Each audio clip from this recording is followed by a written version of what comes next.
for joining the presentations today. That was a great presentation that Eric just gave.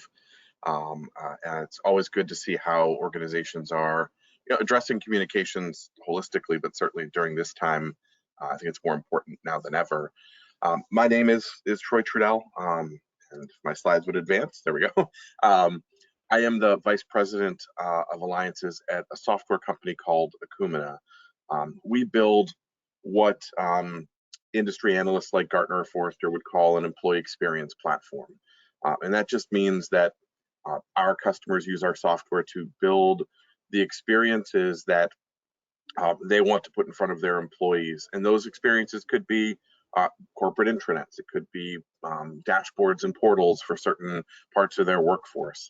It could be, onboarding experiences for new hires, anything like that. And so we work with a lot of organizations that are challenged with providing corporate communications, providing knowledge information, and things like that in all times. But certainly, during the pandemic, where more and more people are working from home or working remotely if they are essential workers, they need information more now than ever to make sure that they can understand what's going on, not just at their company, but what's going on in the world.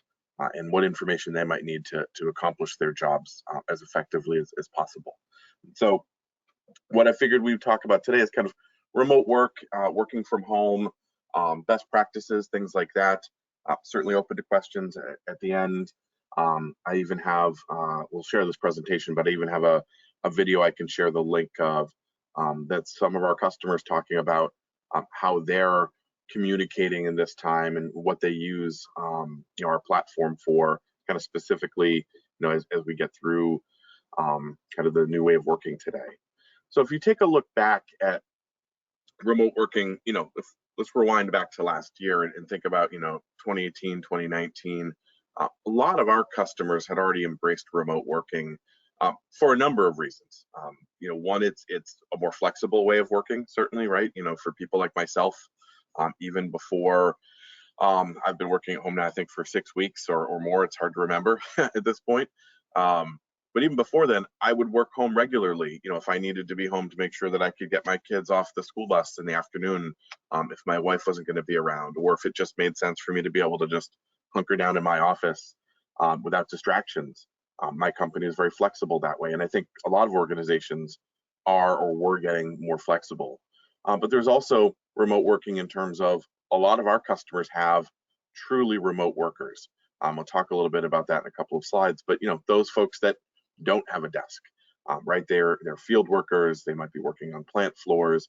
They may be working truly out in the field. Maybe they're working in construction or in the utility field or something like that, or maybe they're frontline retail workers.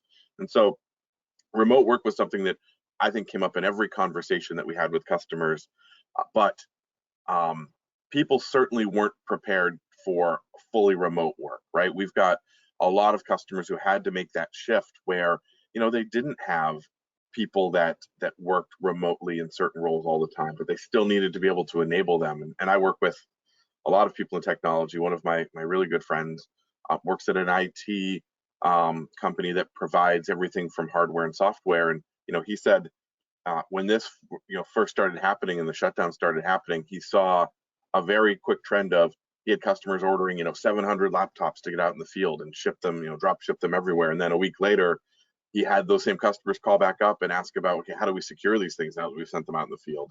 And it's kind of just, it's evolved into people becoming more and more ready for something like this because they've had to. And now people are starting to focus on how do we use technology to bring people closer together.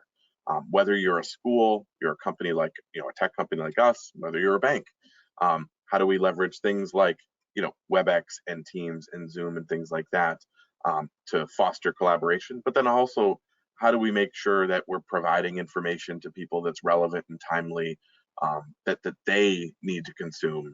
And that's where, portals and intranets can really help out.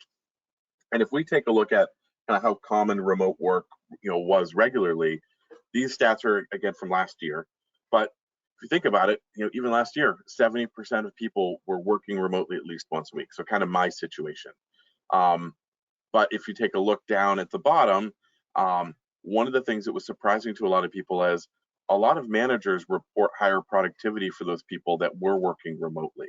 And I think that's because, again, they're able to eliminate some distractions, as I talked about. I love socializing. So, I didn't work from home all the time because I liked working with my coworkers. But there were certain times where I had project work to get done where, it just made sense for me to be at home so I could get that work done and I didn't have those distractions. But there's also things like commuting times and others that you can remove, and work hours that can be more flexible, right? So I got up earlier this morning and prepared my presentation, and I'm presenting now.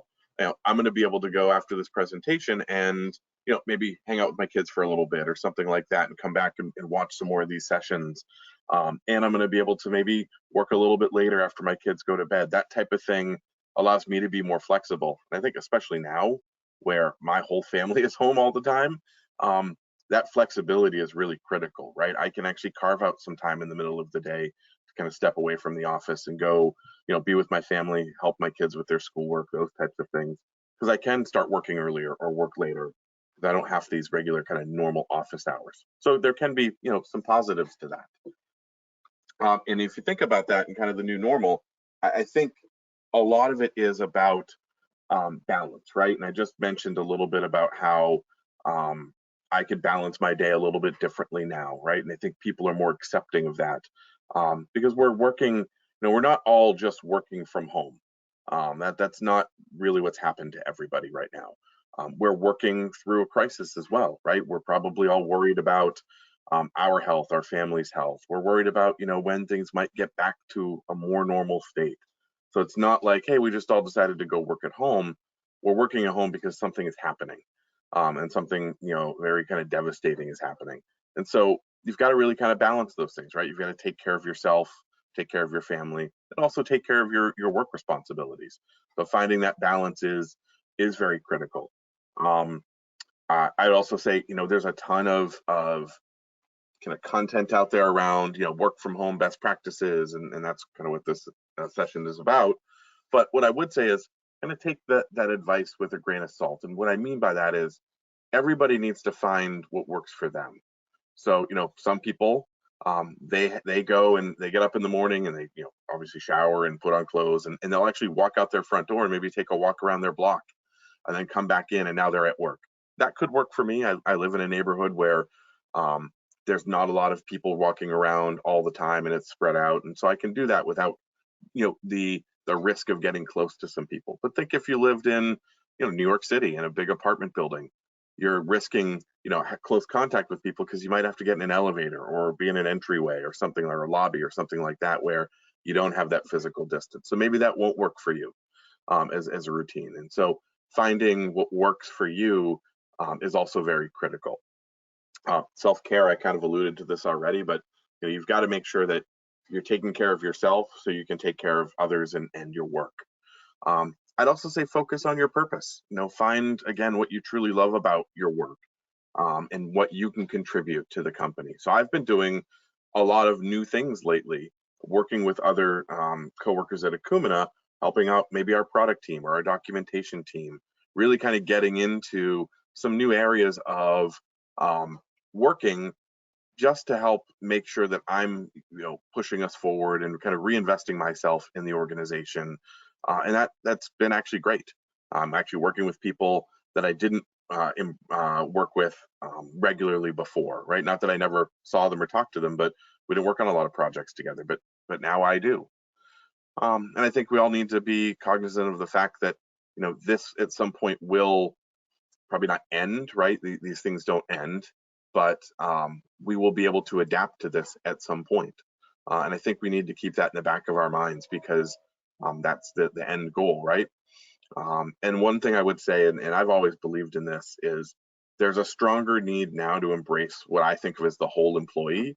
And what I mean by that is we have a lot of customers that use different enterprise systems to run their organizations. You think of everything from HRIS systems that help you with onboarding and recruitment even, and things like the life cycle of an employee, right? As they go through and they move to job roles or get promoted or even leave the organization to go work somewhere else. You've got IT systems that help you manage your IT infrastructure and things like help desk and ticketing. You've got time and expense systems. All of these things are put in place to help employees and the company manage certain things. But what I think sometimes we see is people get myopically focused on, well, I've got an HRS system in place. That's our corporate portal. People can go there and get everything, not realizing that there's probably knowledge base articles and there's probably critical processes and procedures that aren't stored there. There's all of the IT information somebody needs that isn't stored there. But they're just thinking through, hey, I've got this thing accomplished.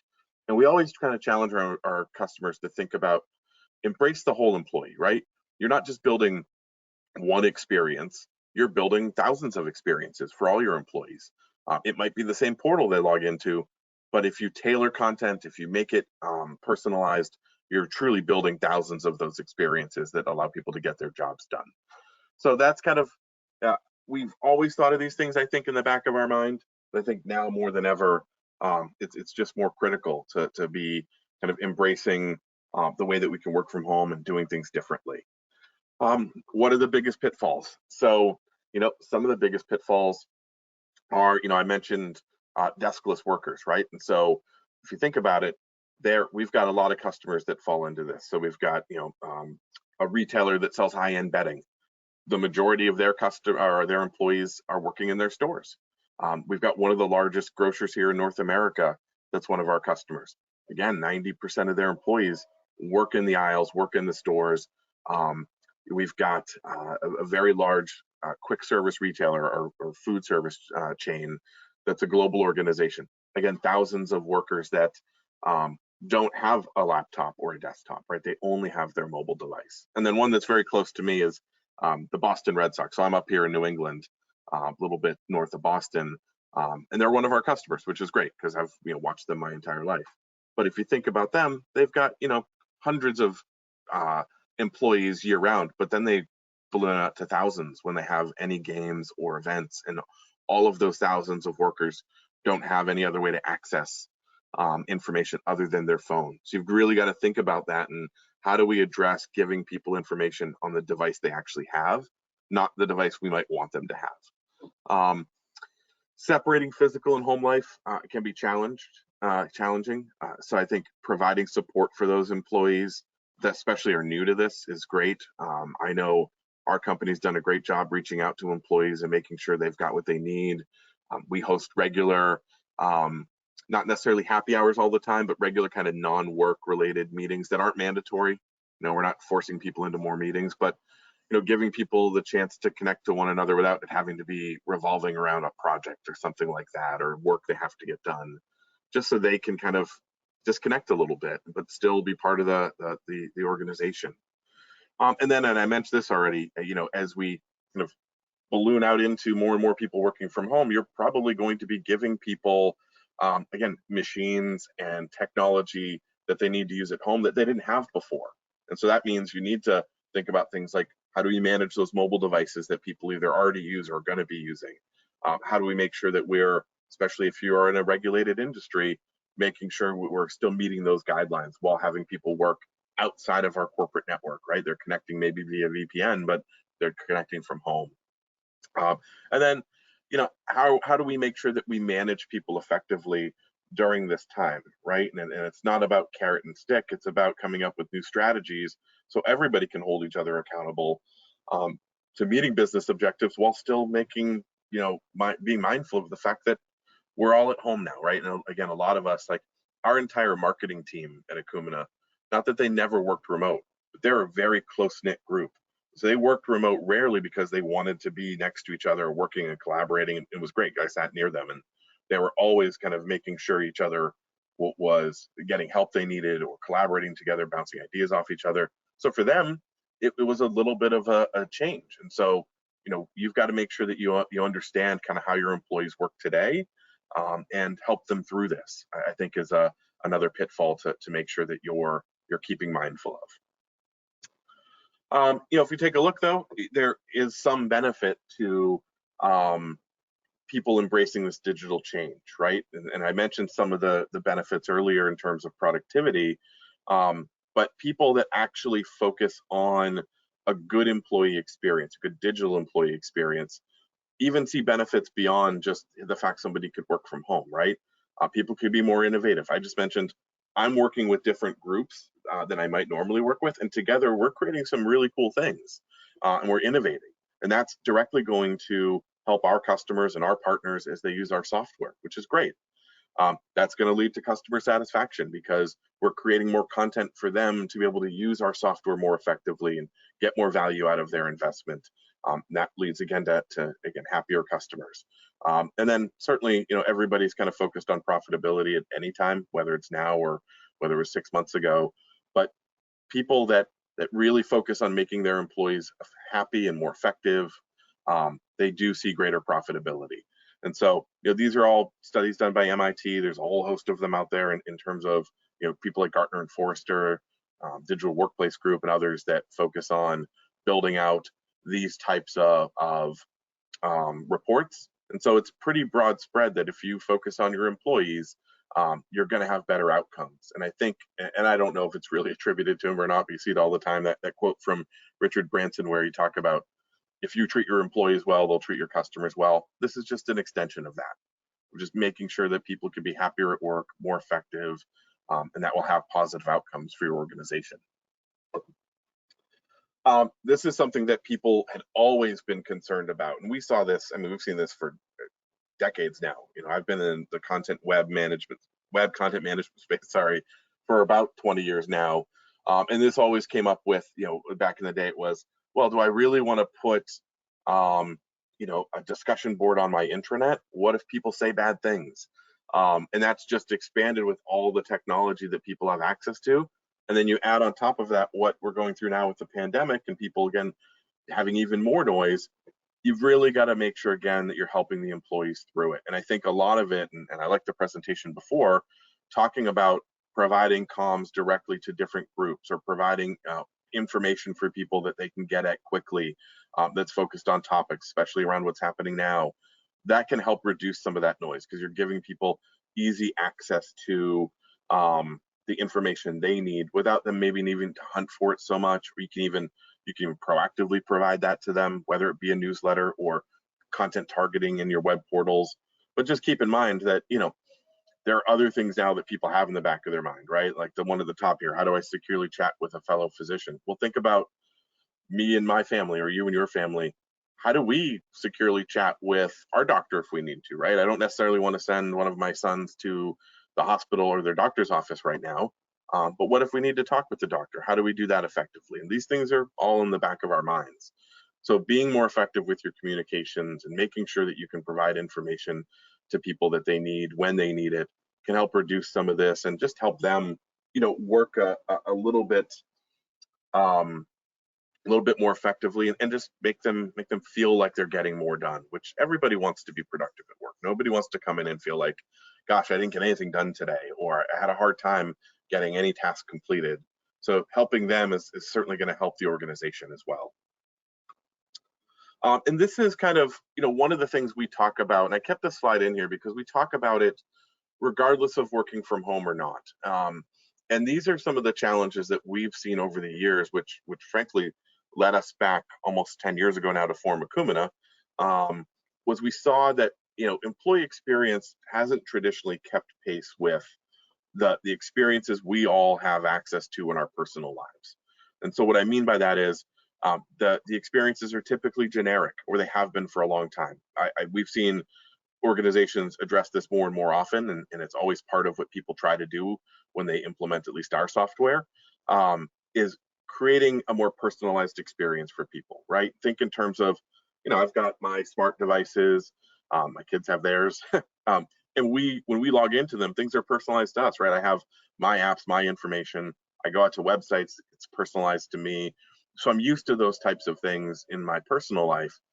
I expect those things from my work life as well. And so that's a challenge that we've seen.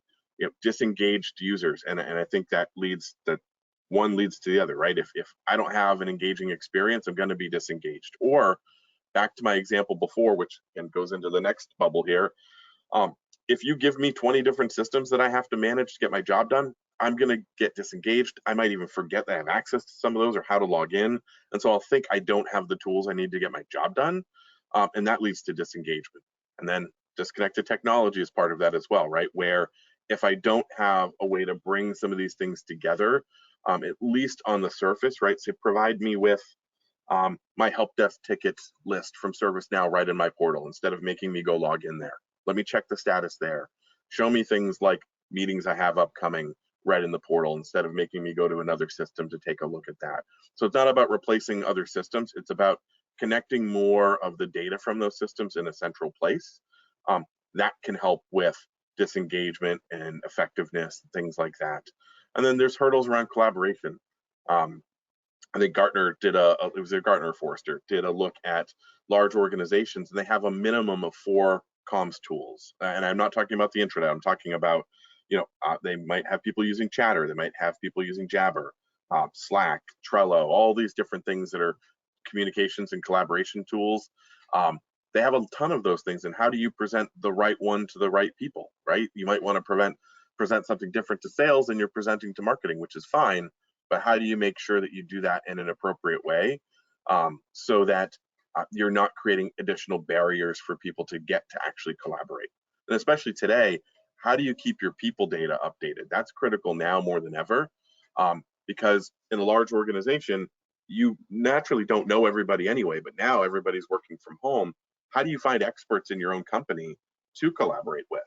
And so keeping that people data updated and making sure that everybody has access to it is critical as well. Letting me search for people with certain expertise or that work in a certain field in my company that maybe, again, I haven't interacted with yet, but now I can reach out to because I can find them. All of those are kind of core things that we see time and again. But again, I think it's more, all of these are even more critical now that people are working from home. I don't have the ability to stand up and walk from my desk to my coworker and ask them a question if I can't find something. I can probably try to chat them or something like that. But if I could just get to the information more quickly, that would solve some of those problems. Personalization, again, I mentioned quite a bit, but just some quick hits, and I know we're getting close to time here, and I want to leave time for questions. Again, if things aren't personalized or integrated, you're going to have productivity loss. You're going to have lack of adoption and things like that. A good example is one of our customers. When we first started working with them, they had at that point counted the number of productivity systems they had. So again, all the things that I've mentioned before, they had 32 of them. So if you think about that, nobody can be productive when you're managing that many systems. And maybe one person only had to look at a dozen, but that's still too many. And so then those systems didn't get adopted. They were always behind in completing their tasks, and there were even financial ramifications for not completing things on time because there was just too much noise for them. So, but by personalizing that and bringing things into more of a single pane of glass, you can reduce some of those challenges. So you can increase your usage and adoption. You can reduce some of that noise. And so when you think about building that out, one, you need to set governance, right? Those 32 systems at that company, again, not everybody should have access to all of those. So you've got to set that first, right? Who can see what, who can interact with what? That's the first kind of cornerstone to make sure that you have a secure and well-governed workplace. Then you define your personas in terms of the different types of workers you want to feature content and system information to. Test out those experiences, and then deliver both push and pull. And what I mean by that is push content to people proactively based on what you know about them, but then allow them to pull things to themselves that they're interested in as well, right? So again, I work with our marketing team a lot. Well, in our intranet, I get a lot of content and information featured to me that's sales related because I fall under the sales function. Well, I can also opt into seeing marketing blogs and marketing news and things like that because I'm interested in it. So give me the ability to do that. It also helps reduce noise. And again, a lot of customers of ours have come to us where they didn't have personalization set up and they would deliver hundreds of news articles into their portal a week. And they were wondering why people weren't interacting with them. Well, that's because there's no way that those are relevant to everybody. And if there's too much noise, people aren't going to engage with anything. They might look at the top news article, but they're certainly not clicking through the next 10 because they're not there to browse the intranet, right? It's not a news site they go to. It's a comm site they need to go to. And so allowing employees to go in and say, you know what, I'm going to personalize this myself. These are the categories I'm interested in. Corp Comms can still feature things that are critical for everybody, but now instead of maybe 100 articles a week, maybe I see 20 or 30. I see the critical ones that Corp Comms is sending out, or HR, but then I see the others that are important to me, and that's a much better experience for everybody. I'll skip past this slide. One of the things, and I don't know, Anastasia, if I share the link to you now, could you send it to everybody, or do you want me to just send you this presentation and have you share with the audience afterwards? Either way works. Okay. So I can send the link in the chat now, and we'll also figure out a way to share the presentation afterwards. Okay, give me 1 second then. So I'm just gonna grab the link here. Oh, no. Looks like it disappeared on me. That's interesting. Oh. You know what? I'll share it after. So I don't know what's going on with that. So that was the last slide that I wanted to share. And so I'll send the link out to you after. You can get it to everybody, and I'll get the presentation out as well, and I'll fix the link. I'm not sure why it just disappeared on me. But that's what I wanted to chat about today. Love to answer any questions that people have with the few minutes we have left. Sure. So everybody feel free to ask your questions in the questions panel, and Troy will make sure they get answered. Hello, Troy. And we have questions about the future of the intranet and employee experience. So how will organizations change their approach to employee experience when we all go back to office? For many organizations, the attitude toward remote work is new. Will it become a new normal? And what should they consider in adjusting employee experience? Yeah, I mean, there's certainly a lot of considerations there, right? And I'm no expert on the physical side of it, right? How do we make the workplace safe in the new normal? So that's a consideration that people are going to have to take, right? But what I think one of the big things you'll find out is you'll find people that didn't work from home regularly like it more. And I think organizations need to be prepared to be more flexible, where maybe they didn't have a strong work from home policy, but they've seen employees flourish with it. And they've seen people have, you know, a better experience and be able to, again, be more productive with it. So I think being open to that is going to be critical for organizations where they have more flexibility and be more prepared for it, right? I think everybody's going to be concerned about, again, I mentioned physical security, but now making sure that we've got our digital security in place, because we don't know if something like this happens again. It could be something completely different that causes people to have to flock back to home to work. And so I think they're going to have to make sure they're prepared to be more agile when those things come up. And we're already seeing our customers at least take those steps now. Thank you so much. And the next question is about the current challenges that you personally face using your intranet, and how you face solving them. Yeah, sure. So I mean, current challenges with intranets, I mentioned a few of them in one of the slides there, but they're things like rethinking the way that you provide information to people. And so again, I used an example, very large oil and gas customer, right? They went through a process with us to redesign their intranet. They came to us and said, we want to build a brand new intranet. This was almost 2 years ago now. But when we worked with them and one of our partners, who's an agency implementing solutions like ours, and we sat down with them and we really kind of challenged them and their employees about what this was. The employees, the stakeholders they brought to bear, and they used everybody across all parts of their business, to a person said, don't just rebuild us another intranet. Don't just redesign it and have the same anonymous content and same anonymous links that I've already bookmarked. Show me things that are relevant to me.